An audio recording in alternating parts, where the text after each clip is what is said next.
Hi guys. I kind of am worried for Mary.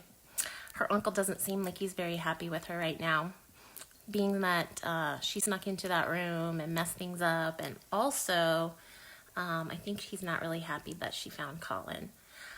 Do you think that he's really going to send her away to a different school? Do you think Colin will ever get to go out to the garden again? It seemed like he kind of liked it. I guess we'll have to find out. Let's read chapter 18. Chapter 18, Prisoner. Mrs. Medlock pushed Mary into her bedroom, and Mary heard the key turn. She tugged frantically at the door handle, but she was locked in. "Open this door," she shouted. "If you need the bathroom in the night, you'll see that we've put a chamber pot under your bed," said Mrs. Medlock through the door. "Martha will let you out in the morning." Mary heard Mrs. Medlock walking away down the corridor. "Let me out," she cried. She rattled the handle. "I didn't mean to hurt anyone. I just wanted to help." Anger erupted inside of her. "I know you're enjoying this," she yelled. "I know you are, but I won't be sent away again. I won't." In a rage, she ran to the rocking horse and pushed it hard, ramming it into the door. It smashed into the wood and overturned. As it banged down, a secret hatch on its belly opened, and some papers spilled out. Mary gasped. Her rage disappeared with her shock. She crouched down and picked the papers up. They were letters, and they were in her mother's handwriting. "My dearest Grace," they all began. Mary leafed through them. As her eyes raced over the words, she realized they were all from her mother to her aunt. But why had they been hidden away? As she read some of the passages, she began to understand. The letters were between the two sisters, and they kept no secrets from each other. They talked about their lives, their children, their husbands in a way that they would not have wanted anyone else to see. Mary skipped over the bits about life in India and her father. Her eyes were seeking out passages where her mother talked about Grace's illness, Colin, Archie. It was strange to imagine her forbidding uncle ever to be called by such an informal name like Archie. Outside, the sky darkened, the sun set, and the moon rose. Mary turned on her bedside lamp and carried on reading the letters in bed, putting things together, starting to make sense of some of the mysteries that surrounded her. She only looked up from them when she heard faint screams. She swallowed, her fingers tightening on the letter she was holding. Colin. He would be wondering why she didn't go visit him as usual. She glared at the locked door, longing to get out. Mary fell asleep, fully clothed. She only woke in the morning when Martha came in with a tray.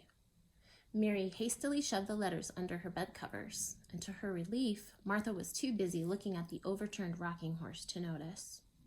"What's been going on here, then?" she said. Not waiting for an answer, she heaved the horse up and pushed it back into its place. "Mrs. Medlock's in right rage with you," she said to Mary. "There's just stale bread for breakfast and no porridge." "I don't care," said Mary defiantly. "How long is she planning on keeping me prisoner anyway?" Martha's mouth twitched. "Hark at you. You're no prisoner. I'm to leave your room unlocked when I finished, but if I were you, I would stay out of everyone's way." Mary felt a rush of relief. She could leave her room and go to the garden. She could see Colin and Dickon. She jumped up and hugged Martha. Martha gasped in surprise. "Let me go, miss. You're fair squeezing me to death." But as Mary drew back, she saw a smile on Martha's face. I will make my bed," Mary said hastily as Martha went over to the rumpled sheets. "You can't do that, miss," Martha protested. "Oh, yes, I can." Mary pushed Martha toward the door. "In fact, I order you to leave. You go now." Shaking her head as if she didn't know what to make of her, Martha left. Mary gathered up all the letters and put them into her bag. Then she got changed and made as good as an attempt as she could to make her bed, not wanting to get Martha into trouble. She smoothed the sheets and then set off. She needed to go to the garden and find out if a suspicion the letters had been put in her mind was true. If it was, then maybe she had discovered where the magic of the garden had really come from. Mary slipped out of the house and headed across the lawn. She ran toward the trees and found the gate. Pulling the curtain of creepers back, she went straight into the part of the garden with the statues and flower beds. Dickon was there already. His coat was off and he was humming a song. He had some gardening tools with him, and he was digging up the weeds near the temple at the far end. The robin was perched on the handle of a gardening fork that was dug into the ground, and the dog was snuffling near Dickon's feet. The plants around him were a riot of spring color, with reds, oranges, pinks, purples, and blues. The dog spotted Mary as she approached and ran over to say hello. "Good morning," called Dickon. "Morning," gasped Mary as she was running past them. "Hey, where are you going?" Dickon called. "Come, follow me," she cried. The robin circled around her head. She let it lead her through the garden, trusting that the magic would help it to know where she needed to go. It took her through the giant ferns and into the thick trees. The bushes seemed to close in around her, the vines snaking at her ankles, branches blocking her path as if the garden didn't want her to go that way, but she forced her way through, following the robin. It twittered loudly, as if it were urging her on. Determination beat through Mary. The garden had yet more secrets to reveal, and she was going to find them out. She burst into a clearing that she had never been in before. She stopped as she took in the oak tree at the center of it. There was an old swing hanging from a very strong branch. The robin landed on the oak tree and sang knowingly at Mary. "Oh," Mary said softly, realizing she had found what she'd been looking for. She walked slowly up to the swing and crouched down beside it. Then she looked back at Dickon, her face serious. "This is the place," she whispered, "the place where everything happened." Dickon looked confused. "It's where my aunt came to die," Mary went on. The robin flew down to land on her shoulder. Dickon came over, approaching her slowly as if she was a wild animal that he didn't want to frighten. "What do you mean?" Mary told him what she had worked out from the letters.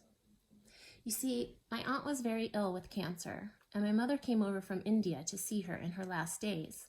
She brought me with her, but I don't remember. I was only very little."